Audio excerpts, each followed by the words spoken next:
Greetings, ladies and gentlemen, and may the favor of God be forever in your favor. Welcome to our exegetical analysis on the chapters of the Quran by the Quran, starting with chapter 2, Surat al-Baqarah. Before we get started, let us first give a quick summary of the chapter as a whole. Surat al-Baqarah, the chapter of the cow, named after the incident of the cow mentioned therein, is the longest chapter in the Quran, consisting of 286 verses. It covers a wide range of topics, including guidance for humanity, the stories of previous prophets, laws and regulations for personal and societal conduct, and the importance of faith and service.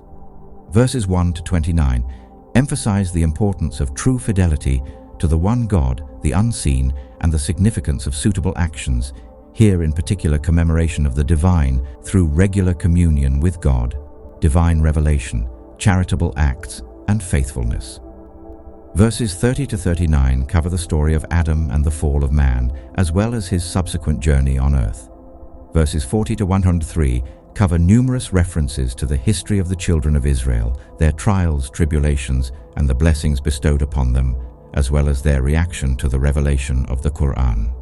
It is in these verses wherein the incident of the cow is also narrated. Verses 104 to 141 cover some of the previous topics pertaining to the children of Israel, however with emphasis on those whom the Quran terms the people of the book, referring to those who adhere to the biblical tradition, such as the Jews and Christians. Similarly, they covers references to many of the well-known figures from the biblical tradition, here in particular Abraham and his contributions to the legacy of God's message, as well as his descendants. Verses 141 to 171 cover the community of the Prophet Muhammad and their reaction to the message of the Quran, as well as some of the ritualistic practices and ceremonies within the Deen, such as the appointment of the Qibla for the followers of the Messenger, the sacred sanctuary, and the inviolability of its surroundings. Verses 172 to 242 cover laws and regulations that deal with guidelines on various aspects of life, including communion worship, fasting, dietary laws, warfare, marriage, divorce, death, and inheritance. Verses 243 to 260 cover the various narratives of different prophets that were sent to previous communities. Verses 260 to 286 deal with topics pertaining to charity, financial transactions, consumption of usury, and debts. Furthermore, they emphasize the divine nature of the Quran as a guidance for humanity, and they encourages those who are true in their fidelity to God to reflect on its verses.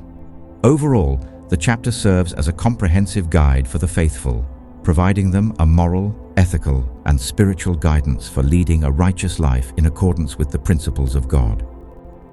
Exegetical analysis on the verses 1 to 5 of Surat al-Baqarah. In the name of Allah, Ar-Rahman, the Merciful. Alif, Lam, Mim.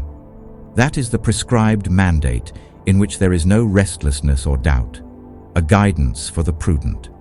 Those who are assured in their fidelity to the unseen and who uphold the salat, and of that which we have provided for them, they spend. And those who are assured in their fidelity to what has been sent down to thee, Muhammad, and what was sent down before thee, and of the hereafter, it is they who want to be convinced. Such people are they who are upon guidance from their Lord, and it is such people who shall be the successful. The chapter's first 5 verses set the tone for the entire chapter, establishing themes of guidance, faith, and the distinction between those with true fidelity and those of perfidious conduct. In this exegesis, we delve into the meanings and interpretations of these verses. The opening verse of the chapter consists of these 3 Arabic letters, Alif, Lam, and Mim. These letters, known as disjointed letters, appear in several chapters of the Quran, and their precise meanings remain a mystery. Various interpretations exist among scholars, with some suggesting they serve as linguistic and rhetorical devices, highlighting the miraculous nature of the Quran's composition. Others view them as a challenge to the Arabs of that time to produce something similar to the Quran, given their mastery of the Arabic language.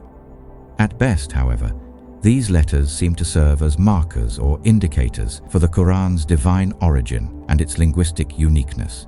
As in the majority of incidents where these letters occur, the divine revelation is directly or indirectly referenced. In the second verse, Allah asserts the certainty and clarity of the Quran as the undeniable guidance for those who possess what the Quran calls taqwa, a discipline whereby an individual is conscientious of God's presence in everything that they do, and so they tread life very prudently with regards to how their behavior impacts them and those around them.